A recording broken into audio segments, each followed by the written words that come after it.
Выкарыстанне магчымасцяў рэсурснага цэнтра грамадска-гуманітарнага накірунку Цэнтр беларускай мовы і культуры па арганізацыі адукацыйнага працэсу ва ўмовах сацыяльнага дыстанцыявання дзяржаўнай установы адукацыі гімназія з беларускай мовай навучання нумар 23 горада Мінска. На сённяшні дзень ва ўмовах сацыяльнага дыстанцыявання мы вывучаем беларускую мову праз наступныя этапы: тлумачэнне матэрыялу, замацаванне, кантроль, падтрымліваючыя заняткі. Тлумачэнне матэрыялу адбываецца з дапамогай онлайн-урокаў, дзе мы даём дзецям спасылкі на відэаўрокі, якія размешчаны ў YouTube. Праз Skype і Zoom, дзе ствараюцца канферэнцыі і чаты з вучнямі пэўных класаў для агульнага абмеркавання матэрыялу. І пры дапамозе матэрыялу своеасаблівых шпаргалак па пэўных тэмах.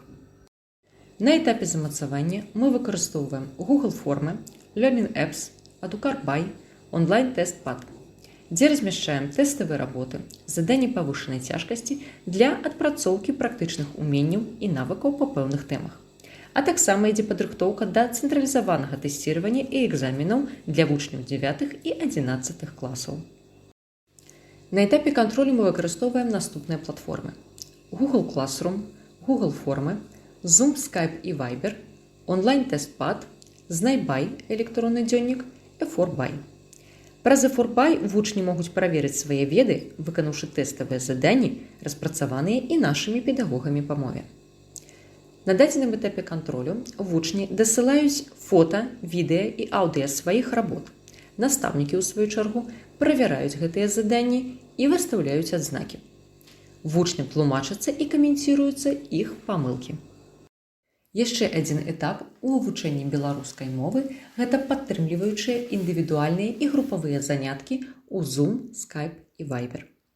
Падчас такой онлайн-сувязі вучні задаюць пытанні, якія выклікаюць у іх цяжкасці, разбіраюцца заданні разам з настаўнікамі і аналізуюцца памылкі. З дапамогай падтрымліваючых заняткаў ідзе падрыхтоўка да цэнтралізаванага тэсціравання і экзаменаў для вучняў 9 і 11 класаў. Наш цэнтр звяртае ўвагу і на далучэнне вучняў да духоўнай спадчыны нашай краіны, нашага народа. Мы вылучаем такія накірункі, як сцэнічнае мастацтва, музыка, кінамастацтва і гісторыя Беларусі. На базе гімназіі працуе аб'яднанне па інтарэсах «Сцэнічная мова». Іх мэтай з'яўляецца арганізаваць вольны час вучняў, стварыць умовы для ўсебаковага развіцця асобы дзіцяці, раскрыць яго творчыя магчымасці. Заняткі акцёрскім майстэрствам становяцца прасторай, якая садзейнічае пашырэнню агульнага і мастацкага погляду, беларускай традыцыйнай культуры, развіццю мастацкага густу. Вельмі важным з'яўляецца выхоўваць пачуцці любові і гонару за сваю песенную культуру.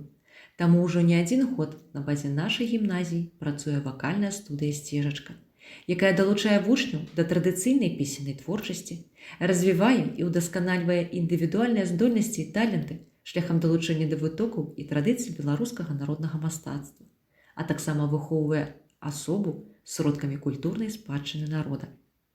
Песні, якія выконваюць удзельнікі студыі «Сцежачка», размешчаны на YouTube-канале «Гімназія нумар 23». Кінамастацтва фарміруе светапогляд чалавека, узбагачае яго душэўна, насычае эмацыйна. 17 снежня ў Беларусі адзначаецца Дзень кіно, таму вялікую ўвагу мы надаём гісторыі беларускага кіно. У горадзе Мінску існуе музей, дзе сабраны дакументы і матэрыялы па гісторыі беларускага кінематографа. Акрамя гэтага, там жа праходзяць экскурсіі, выставы і паказы айчыннай і замежнай кінакласікі на аснове музейнага відэафонда. Мы прапануем вашай увазе фільмы, у якіх ушанавана памяць пра знакамітых дзеячоў Беларусі, адлюстравана культура і традыцыі нашай краіны. Усіх, каго цікавіць гісторыя Беларусі, далучаем да дзейнасці нашага рэсурснага цэнтра праз такі цікавы прыём, як кросэнс. Распрацоўкі нашых педагогаў знаходзяцца на сайце гімназіі ў адкрытым доступе. Дзякуй за ўвагу! Далучайцеся да нашага рэсурснага цэнтра